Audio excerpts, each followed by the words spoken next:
Makakapag-aral pa kaya ako ng kolehiyo? Paano kung hindi na? Paano na lang ang mga pangarap ko? Paano pa ako makakatulong kina inay at itay? Ang mahal kasi ng tuition sa nursing. Tapos, nag-aaral pa si ate at kuya. Paano na lang ako? Kawawa naman ang anak ko. Alam ko gustong-gusto niyang mag-aral para maging nurse. Pero anong magagawa ko? Dalawa pa sa anak ko ang nasa kolehiyo. Magkano lang ba ang sweldo ng mister ko? Tad-tad pa rin kami ng loan. Diyos ko, ano bang gagawin ko? Anak! Anak! May magandang balita ako sa inyo. Talaga, itay? Ano yun? Makapag-aral ka na sa kolehiyo, anak. Talaga? Inay, narinig mo ba yun? Ano nangyari yun? Natanggap siya sa scholarship program ng Pacific.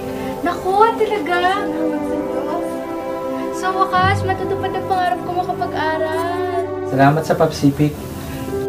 Ako si Marjorie Pineda, isa sa mga scholars na napag-graduate ng Pacific. Isa na po ako ngayong nurse at minsay naglingkod sa Fort Bonifacio General Hospital. Ilang buwan mula ngayon ay pupunta sa Amerika upang doon manirahan at magtrabaho.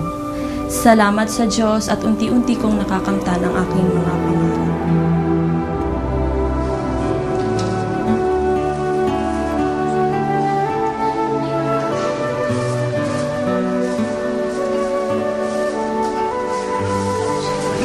Kamusta ka na? Oh, mahal.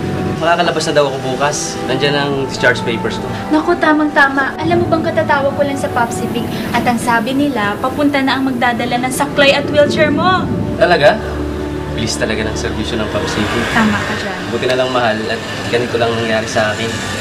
Kakasama pa tayong muli. Pacific, bali, try akong gumawa ng sulat. Agad naman din, na-aksyonan, pinuntahan ako ng one of the personnel ng Papsi. Sa bilis, parang hindi yata inabutan ng 1 week yun eh. Na-deliver agad yung wheelchair at saka saklay. So, yun lang po ang masasabi ko sa naging parte ng buhay sa akin ng Papsi.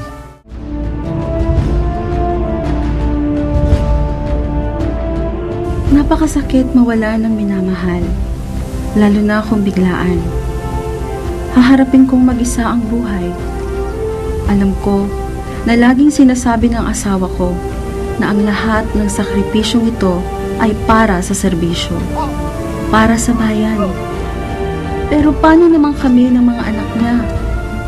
Sino na ang tutulong sa amin ngayon? Paano na ang kinabukasan ng pamilya niya? Kasabay na bang naglaho ang mga pangarap namin sa pagkawala niya? Mabuti na lang meron pa rin mga dumadamay sa amin. Nakakagaan ang bawat haplos ng pakikidalamhati at pagmamahal ng mga kaibigan at karamay.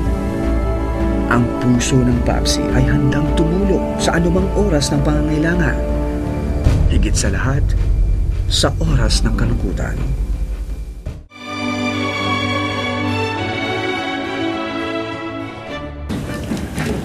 Anim na lang palang kulang nito. Naabot na ako sa delivery nito. Mami, hindi mo naman kailangan gawin ito. Nag-aamol ng mga anak natin. Hindi ko naman sila pinababayaan. Pag alis nila sa school, wala na akong ginagawa.